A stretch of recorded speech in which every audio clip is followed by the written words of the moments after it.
आप देख रहे हैं सिटी न्यूज झारखंड।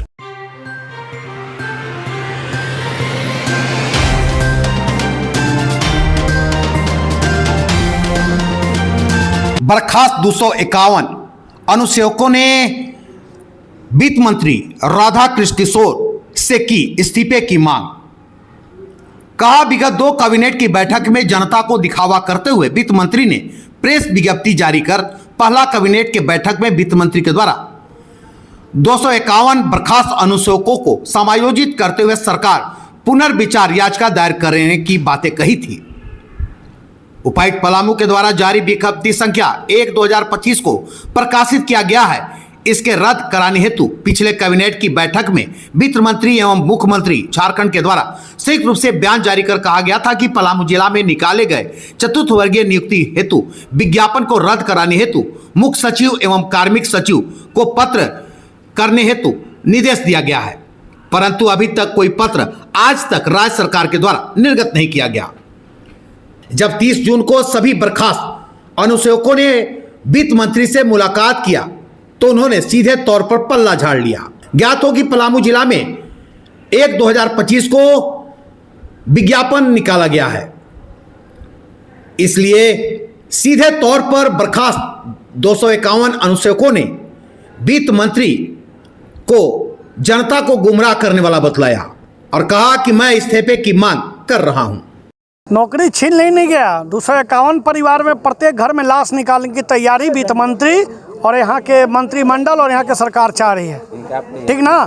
तो यही कहना है कि आप 251 अनुसेवक को जो बर्खास्तगी की है आपकी वजह से, ना झारखंड में नियम है ना कोई नियमावली है, बस झारखंड में सरकार किसी तरीके से चलना है। बताइए, आज 25 साल हमारे राज्य का अलग हुए हो गया, एक नियमावली नहीं है। सबसे पहले नियमावली होना चाहिए, उसके बाद जितने भी आज नौकरी कर रहे हैं उनको परमानेंट करके उनको जैसे उनका हक अधिकार है उनको दिलाने का कार्य करना चाहिए। इसमें हम लोग का कोई तरह की गलती नहीं है और इसमें हम लोग का जब नौकरी हुआ था तो हम लोग को बहुत खुशी हुआ था, लेकिन नौकरी जो है से हम लोग को बिना गलती के छीन लिया गया।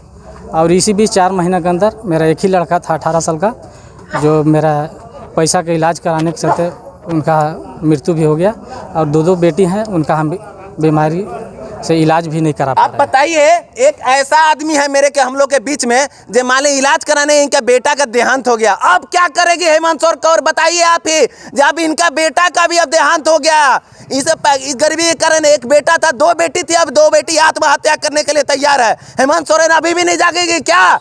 बताइए आप ही को, इनका बेटा था 18 साल से कर ये पढ़ा लिखा कर बड़ा किए थे, अब इनका बेटा का ध्यान तो अभी कहाँ जाए? बताइए आप ही, बार बार हम हेमंत सोरेन से एक ही चीज़ पूछ रहे हैं, कहाँ जाए अब ये?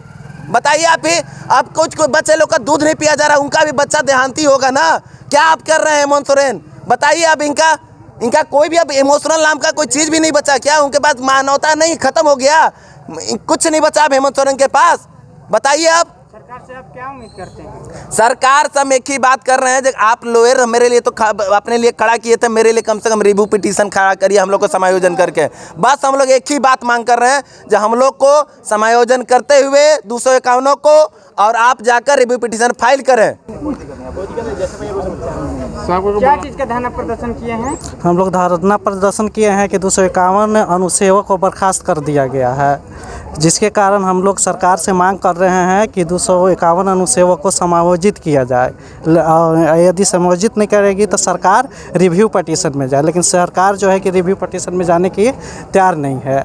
और यहाँ पे आप देखे रहे कि विज्ञापन निकल चुका है, विज्ञापन जो निकला है उसमें हम लोग का कुछ नहीं दिया गया है। कम से कम विज्ञापन में कुछ रहता तब ना हम लोग मानते कि हाँ हम लोग के साथ सरकार छल नहीं कर रही, लेकिन हम लोग के साथ सरकार बहुत ज़्यादा छल कर रही है। इसलिए हम सरकार से अनुरोध करेंगे आपके माध्यम से कि हम लोग के समायोजित किया जाए या रिव्यू पटिशन में जाए। धरना प्रदर्शन कर रही है, कौन सा कारण से? ये हम लोग हटा दिया गया है, नियुक्ति कर एक बार हम लोग हटा दिया गया है। 7 साल हम लोग नौकरी किए हैं, एक बार जो है हम लोग की सूचना आ रहा है आप लोग हट गए हैं, ये 7 साल नौकरी किए हैं, जरूर हैं, ऐसे परमानेंट में किए हैं, ऐसे वो डेली जो है पे 200 रुपया 300 रुपया पे करीबन ये 20 साल से नौकरी कर रहे हैं। ये 3 साल के अंदर रिटायर करने वाले थे। इनका भी बेटी का ब्याह है। बताइए 50 ऐसे आदमी है, 100 ऐसे आदमी है हम लोग में जो मतलब उनका बेटी का ब्याह करना है। इनका घर का स्थिति इतनी ज़्यादा खराब हो गई है, इतनी ज़्यादा खराब हो गई है जो कल्पना भी नहीं कर सकते हैं। ये कहानी हो गया। कहते हैं सोना झारखंड है। कैसा सोना झारखंड की बात करते हैं भैया आप? बताइए कैसा सोना झारखंड की बात करते हैं? यही सोना झारखंड है जो आप बताइए इनको कहाँ कोई देगा रोजी रोटी? बताइए आप कैसा सोना झारखंड है आपका? हाँ, किस सोना झारखंड की बात करते हैं जब इनको अब शादी के लिए बेटी के शादी का झकना पड़ रहा है? लोन लिए हुए हैं, कम से कम 200 ऐसे लोग हैं जिसमें से लोन पे हैं। कोई मान लीजिए नौकरी हो जाता है तो कोई भी घर बना लेता है लोन लेके, कुछ भी कर देता है। अब एक तो घर बनाइए लिया होकर में अब ताला मरवा दीजिए हमारा घर में ताला है। अच्छा लग रहा है ना हेमंत सोरेन के? ये अच्छा है? कम से कम मानवता समझिए। हाथ जोड़ के सब लोग विनती कर रहे हैं आपसे, कम से कम कुछ तो मानवता का भी जिंदा रखिए, इंसानियत भी जिंदा रहना चाहिए। कैसे लोग रहेगा बताइए आप ही? कैसे आप नौकरी देने का बात करते हैं? 251 लोग का नौकरी ले लिए, तो आप तो नौकरी लेने वाले सरकार हो गए। नौकरी देने वाला सरकार कहाँ है बताइए? आप ही बताइए। जो नौकरी देने वाले सरकार है, आप तो नौकरी लेने वाले सरकार बन गए। अब आज सारे जिला में, बोकारो में भी देखिए इसी तरह का धरना प्रदर्शन चालू हो गया हम लोग का। हर जिला में 2400 जिला में अब धरना प्रदर्शन चालू हो रहा है। क्यों? क्योंकि आज तक पलामू में हटाए हैं, कल के डेट में उन लोग भी जान रहे हैं जो कल के सेकंड दिन उन लोग का भी हटेगा। हाँ, हटेगा ना, क्योंकि एक ही विज्ञापन पे जैसा मेरा विज्ञापन था उसी तरह का विज्ञापन पे 2400 जिला में हुआ, लेकिन आज सिर्फ पलामू में हटाया गया है। कल के डेट में आप 23 जिला में उठाएगा, एक एक करके बनाएगा, तोड़ के। जैसे नहीं होता है जब फूट डालो और राज करो वाला नीति है। जैसे अंग्रेज हैं आप क्या?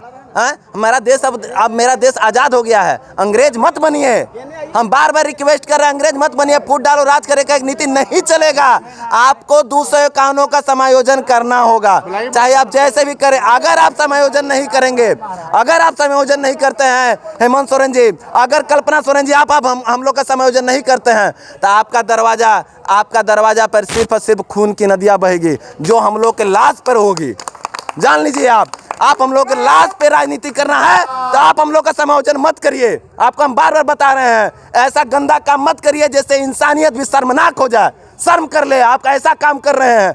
क्या बात कर रहे हैं आपको खुद समझ में नहीं आ रहा है? बताइए, किसी का एक दिन जाते हैं और नौकरी से हटा देते हैं। प्राइवेट काम में भी कहा जाता है जो 6 महीना के बाद नौकरी से नहीं हटाया जाता है। यहाँ का सेवा संतुष्टि हो गया है सब लोगों का 3 साल के बाद हम लोग का सेवा संतुष्टि होता है। सब लोग का सेवा संतुष्टि हो गया। कोई 25 साल से नौकरी कर रहा है, कोई 30 साल से नौकरी कर रहा है, कोई 10 साल से नौकरी कर रहा है। बताइए आप क्या कर रहे हैं? हाँ, आपका पास केस होता है तो आप इस इंडिया के सबसे टॉप लेवल के रखते हैं, और हम लोग का ऐसे ही हम लोग पर लोअर के आप तक सिर्फ एक रिव्यू पिटीशन भी फाइल नहीं कर पा रहे हैं। सरकार आपकी बात है पलामू के जनता के साथ छल कर रही है।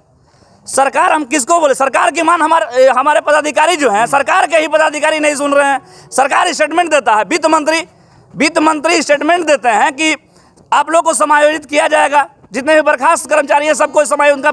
आप ही लोग के माध्यम से, मीडिया बंधुओं के माध्यम से ही हम लोग पास खबर पहुंचता है, पत्र में पेपर में आता है कि आप लोगों को समायोजित किया जाएगा। ये कौन कर रहे हैं? वित्त मंत्री कर रहे हैं। और क्या कर रहे हैं कि विज्ञापन जो निकला है उसको रद्द कर दिया गया है, और उनके ही पदाधिकारी ये मानने को तैयार नहीं है कि विज्ञापन कहाँ, हमारे पास तो कोई चिट्ठी नहीं है।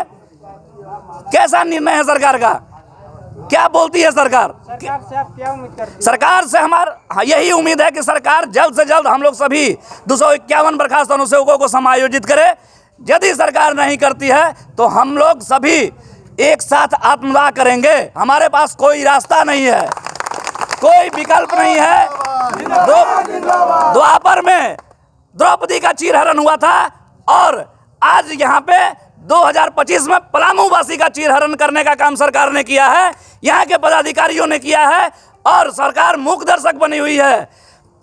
यदि हम लोगों की मांग पूरा नहीं होता है, हम लोग समायोजित नहीं होते हैं, तो जैसे द्वापर में महाभारत हुआ था, 2025 में भी महाभारत होगा, और हम लोग सभी आत्मदाह करेंगे।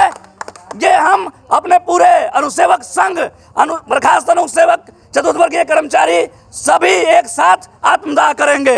हम लोग विवश हैं, हम लोग के पास कोई रास्ता नहीं है।